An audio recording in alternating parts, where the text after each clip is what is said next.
Welcome to the Donna Seebo Show. Donna is an international mental practitioner, psychic, award-winning author, counselor, speaker, teacher, and radio television talk show personality. She brings to the airwaves talented people from around the world who share their insights and experiences with you, the listening audience. Now, let's join Donna. Hello and welcome. Do you sometimes wish that you could have a teacher at your elbow to enable you to grow into different parts of yourself or deal with life's challenges in a much more comfortable way? Well, I think I've got someone that you can interact with. Her name is Jean Walters, and Jean has written other materials, but this book is a rather unique one. Why? Because it is a 52-week workbook, if you will, to connect to spirit and transform your life forever. If you would like to reignite your life 1 week at a time, one step at a time, and one practice at a time, I think you will find this book very, very valuable. Jean Walters, I want to welcome you to the program. Thank you, Donna. I'm really happy to be here. Thank you so much for your hospitality. You know, you have been working as a teacher in the development of mind and being able to grow into one's own greater potentiality for well over 40 years. You have authored other books. You have done reading of Akashic records. There's just so much that you have been engaged with. This book, when I first got it, I thought, now this is something. And I looked at all of the 52 weeks, and then you've got a bonus lesson with that. And this all, Jean, is so significant. What motivated you to put this together? I mean, after all, you've been teaching for 40 years, so what made you This is the result right here. Okay. This is the result, But anyway, I like the idea of helping people, gradually, and according to their ability to walk into a greater expanded life. And it's possible. Everything is possible. We are made in enormous, brilliant energy. And so we have that capacity. But what I think is people really need practicality, and they need steps that they can take so they're continually expanding their consciousness and expanding their understanding. But a lot of this has to take place through their own effort. They can't read a book and just get it through reading. They have to do something to make it happen. And so one of my strong suits is practicality. And so I've used that through all of my books, but this one I like because if you just take a step a week, if you just work on one lesson a week, you're going to make great progress. And this is set up for a year. But if it takes a year and a half or it takes, whatever time it takes, do it. And then I think it's like chipping away at something. You're chipping away, and then finally you get this new revelation. And that's what this is about. So I'm taking into account all the many years of teaching that I've done. Yeah. And I think in today's world, they often say our attention span is the equivalent of 30 seconds. And you go, oh, please. Anytime you want to learn something, you've got to be able to put the time, effort, and energy into it. There's a reason for going from preschool to high school and then going on to college or advancing your education in one way or another.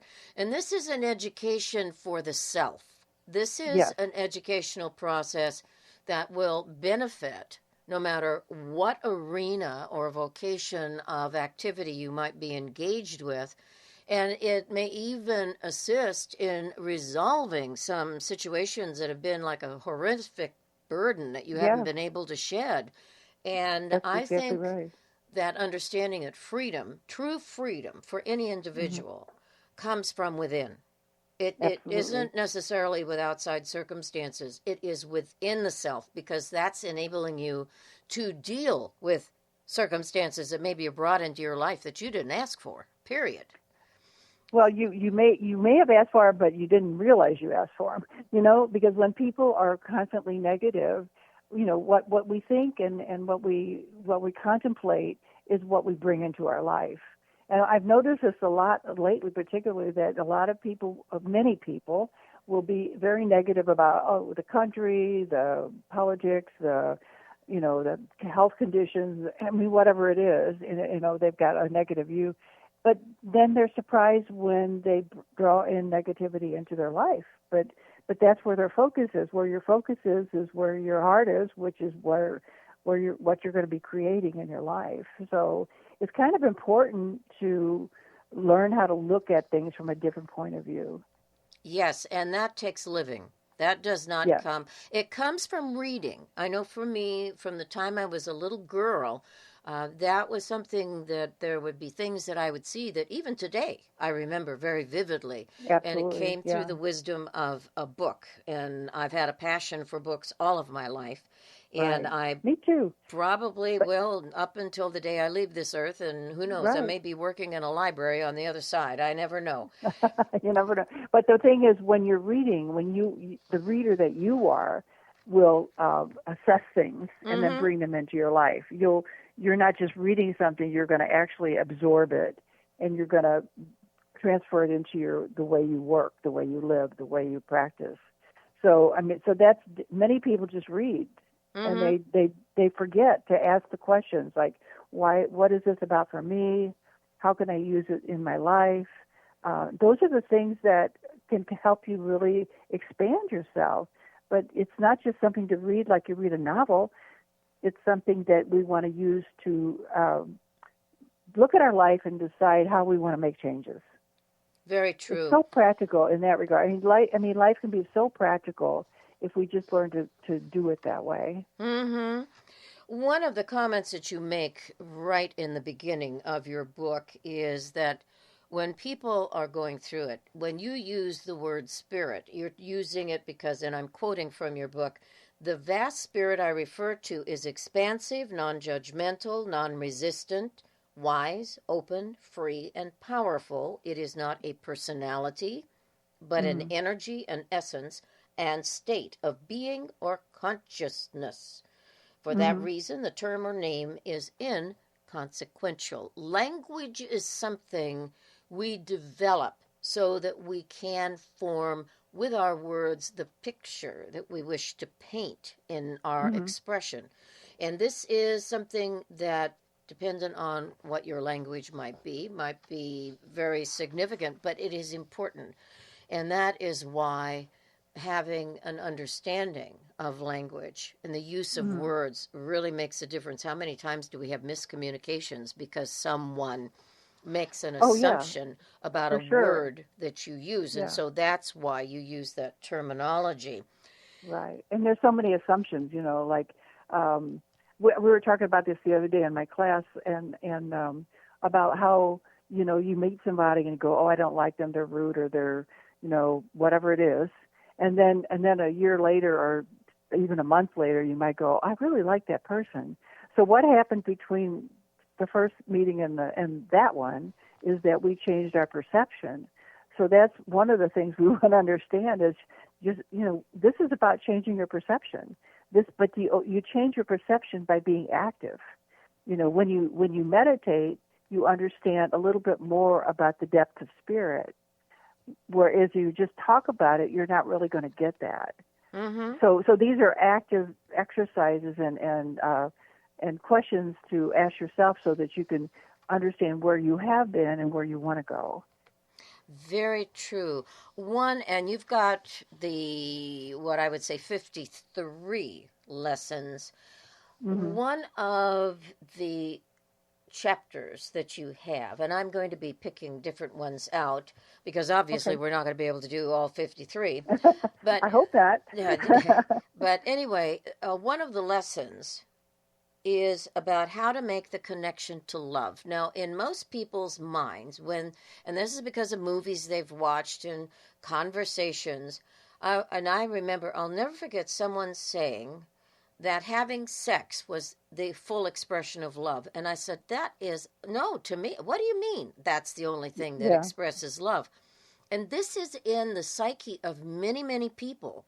And love has so many different colors to it, so Yes. many Yes. variances to it.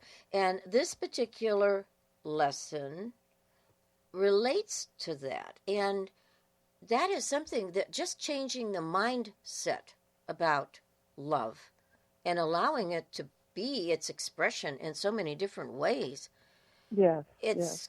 it is just liberating.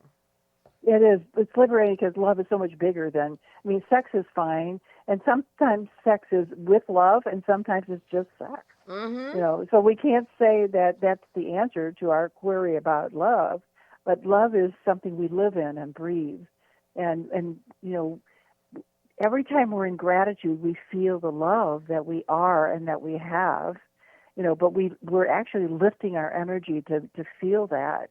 Otherwise, if we're just in the world, we're letting the world dictate to us what it is, what our experience is. So if taxes go up, then we have a reaction to that. But when you're living in love, you can basically kind of step back a little bit and appreciate all the nuances of what's going on around you and not have to judge it, not have to, put it into a small box.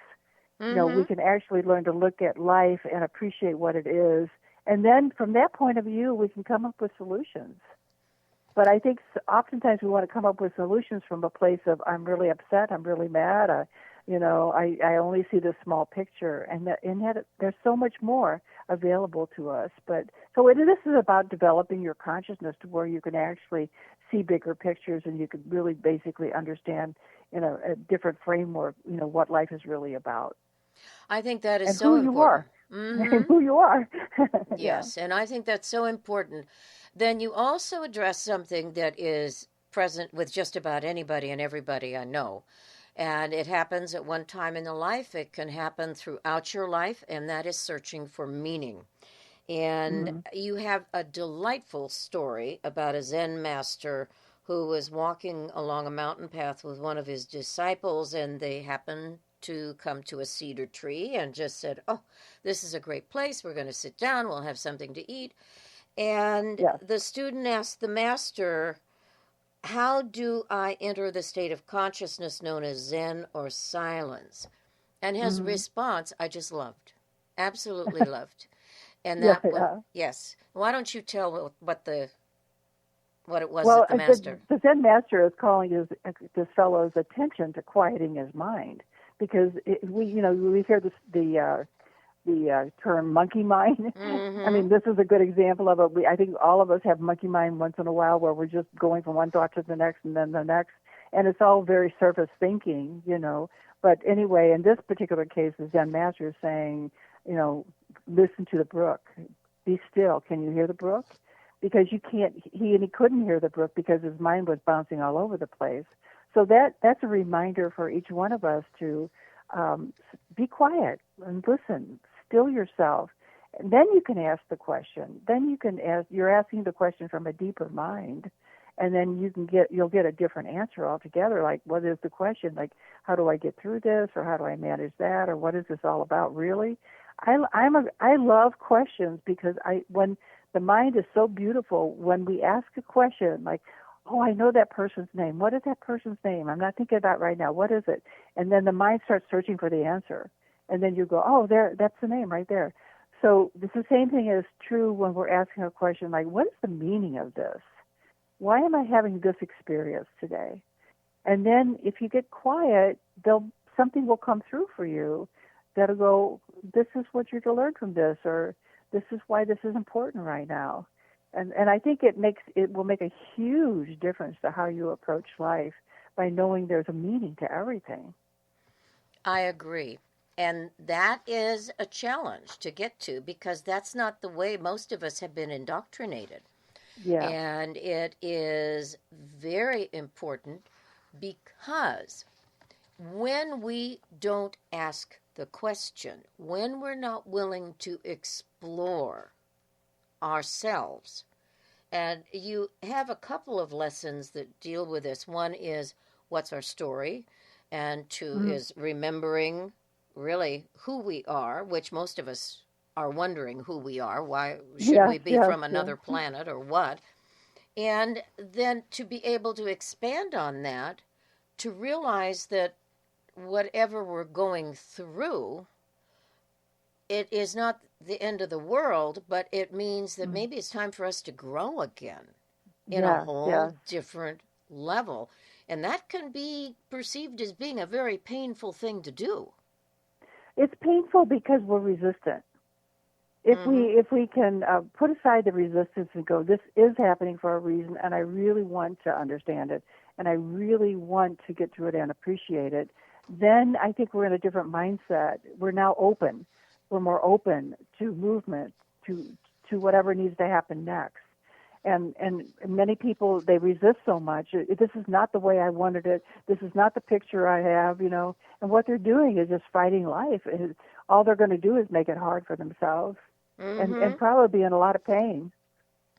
I have walked that road myself at different times in my life, so I can raise my hand and say, oh, yeah.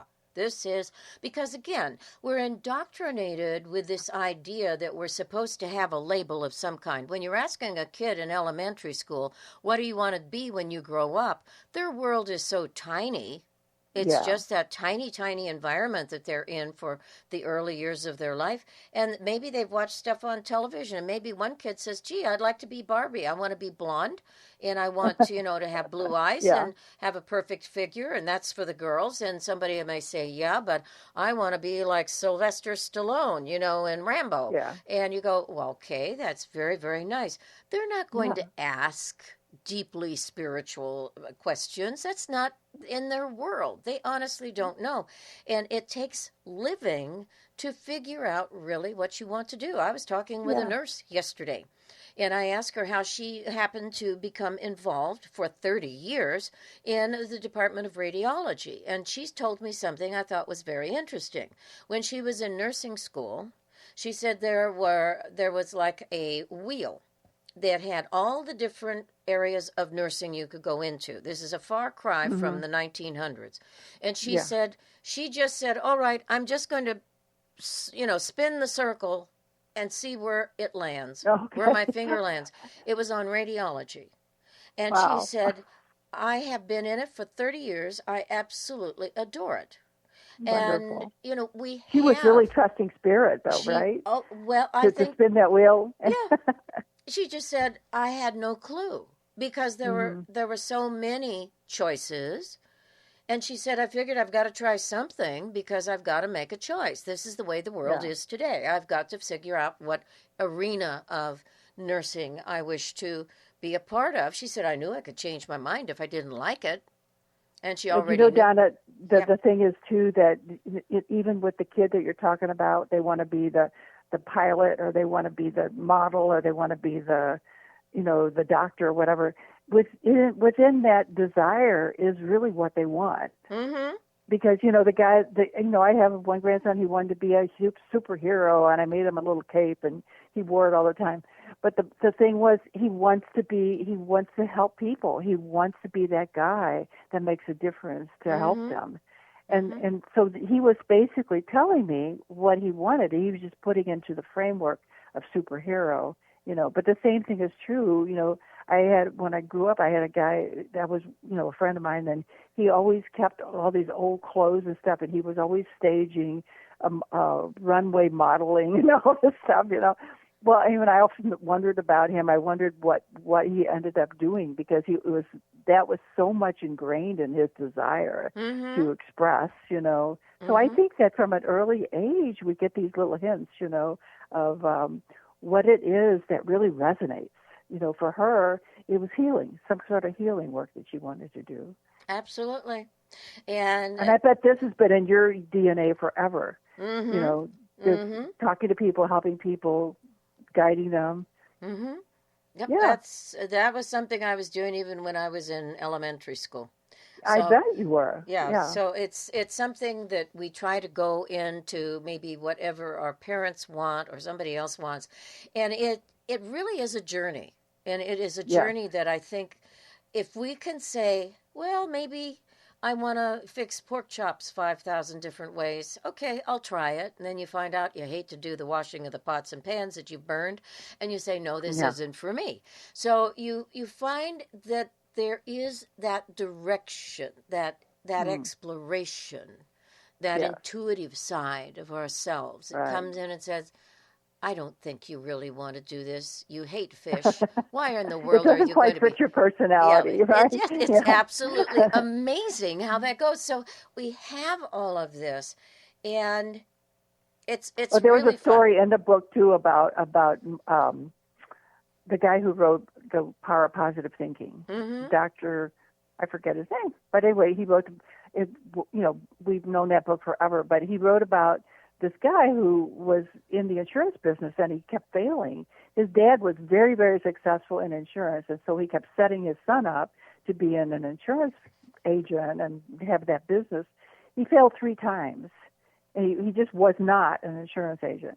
So anyway, Dr. Peel was talking to him and said, while we're talking, I'm noticing that you're kind of fingering the table next to you. You seem to have, like that wood table. And he said, oh, yeah, I love it. I love wood. I love the grain. I love the texture. I love working with wood. He said, well, what do you do? And he said, I make furniture. And you could tell, his whole countenance changed when he's talking about making furniture and wood. And so Peel says, well, why aren't you doing that? Why aren't you making furniture and designing furniture, since that seems to be the thing that lights you up? And he says, oh, and it's like he gave him permission Mm-hmm. to do this. You don't have to be an insurance agent. You can make furniture. The guy went into the furniture business, designing and manufacturing furniture. He made a fortune. I mean, he was very, very successful. Mm-hmm. But he was trying to please his dad before, and then he was walking down the wrong road. And so Yes. when he finally took note of what his true passion was, he was very successful. And I think that's that's something we all need to learn from. Is that, Yes. and I ask people a lot, how does it feel to you when you want to go into this or that? What does it feel like? Does it feel happy? Does it feel expansive? Or does it feel like, oh, I have to shrink myself, or I have to put up with it, or I have to deal with being there for 8 hours? Those are all negatives, Mm-hmm. And yet if we pay attention to our feelings, we can learn it so quickly. Like, I really don't want to go to work. I really hate it. Then that's not the right thing. Then you have to look around for something else that brings you joy.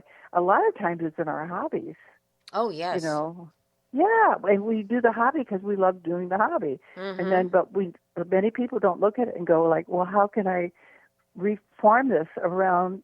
How can I include this expression in my everyday life and in my work life? And an artist might not be an artist, but they might run a gallery. So there's lots of different ways to get into the passion. But we have to be willing to ask those questions and pay attention to what we're feeling.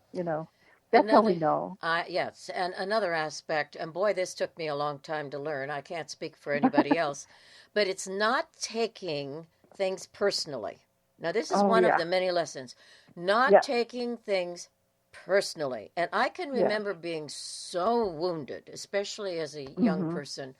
so deeply wounded and so self condemning and Yeah, buying into what people had said and their opinions, their biases, until finally I started waking up in my 20s. mhm. And I I'm thought, glad. That's wow, early.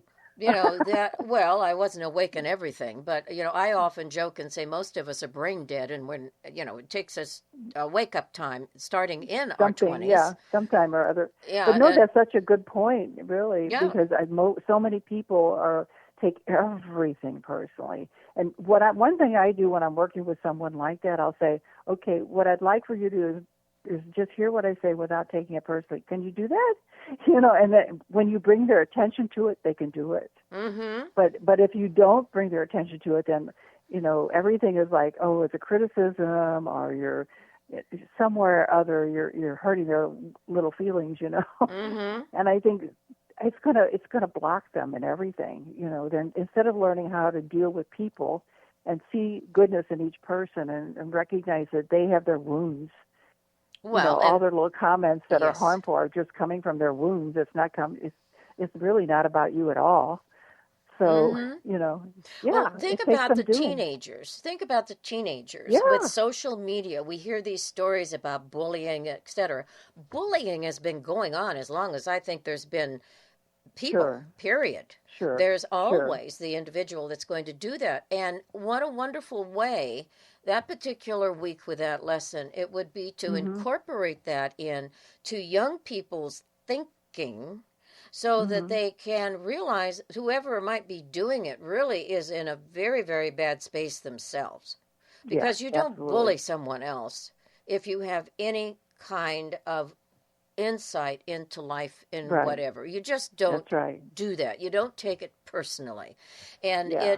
but it is something we have to learn. And what I keep hearing from so many adults is that so many young people are just not able to have resilience and they're just feeling terrible and they go on and on and on about this. And I said, well, what is it going to take?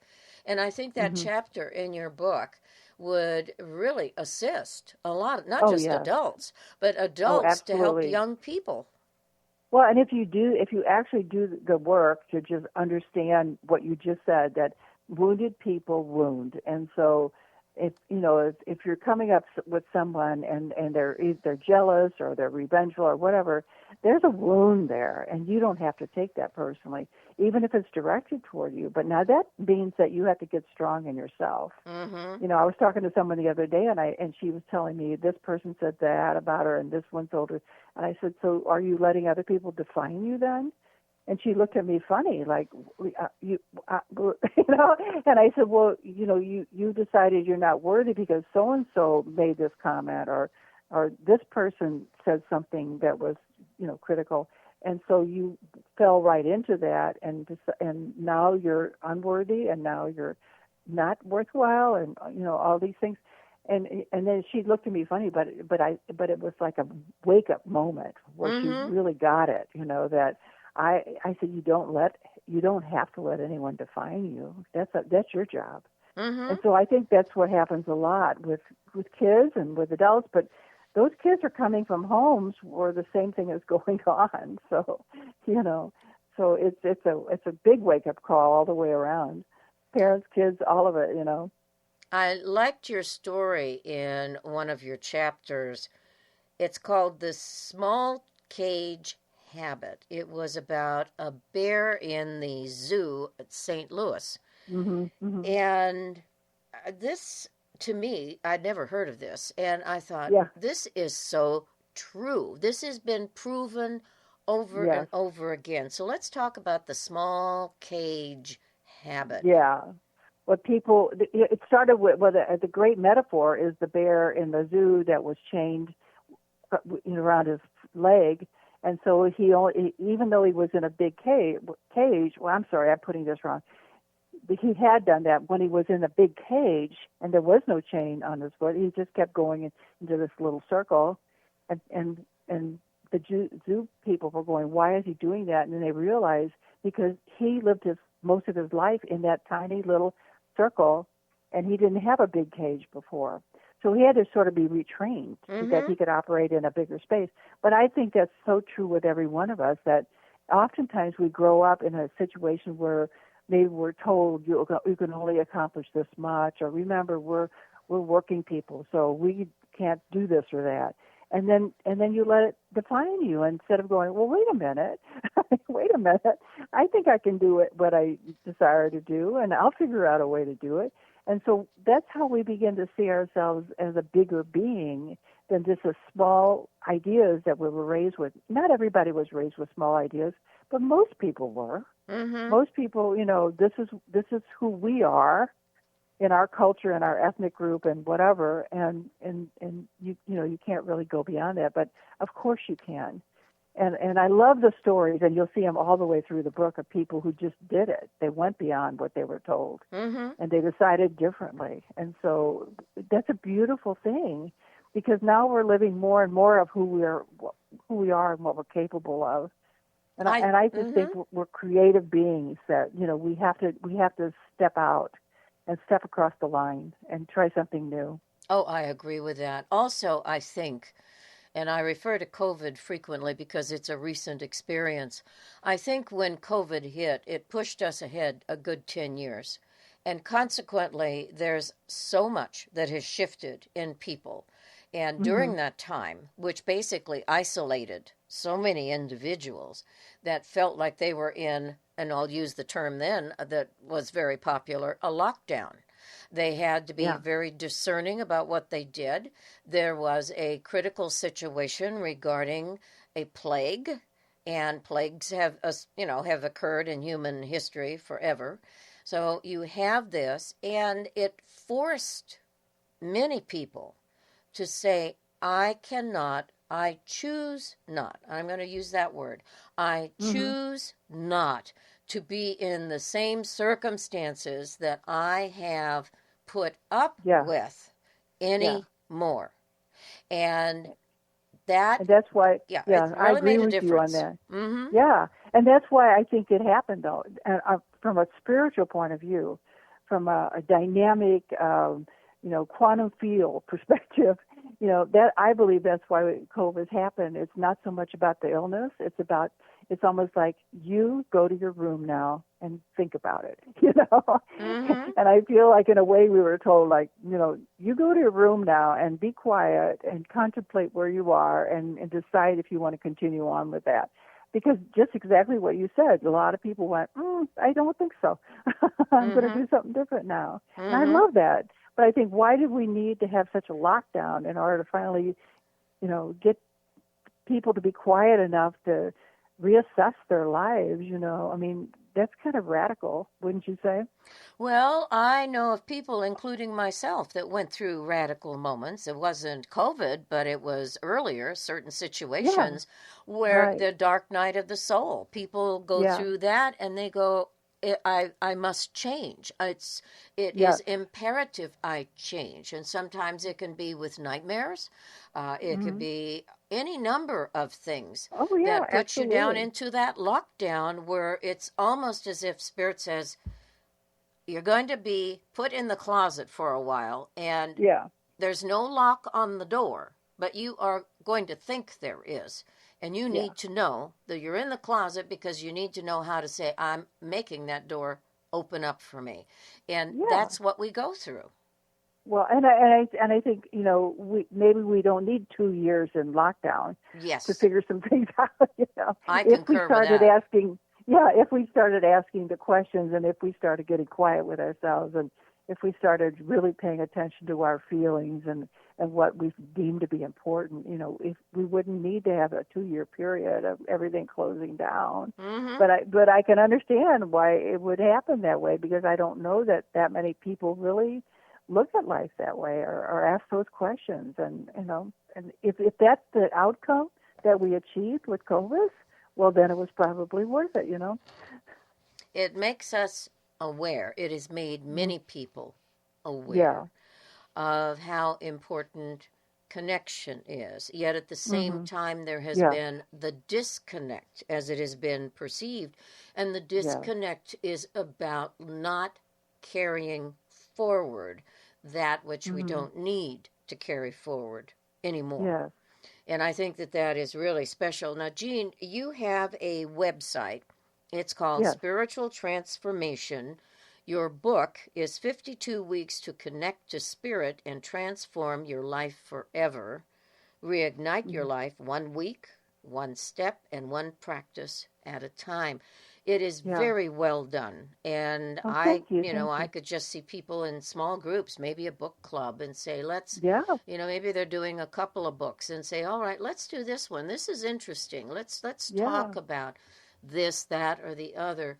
And I think when there can be that kind of openness and Mhm. Yes. clarity and what you've done here, you've got questions that you encourage people to ask themselves, but it's Mhm. doing it one week at a time, and maybe it Yeah. takes a little bit longer, but that's It's not the that, you know issue. what? That's what I tell them. If you are on one lesson and and you really want to understand it, and you really feel like it needs more time, then give them more time.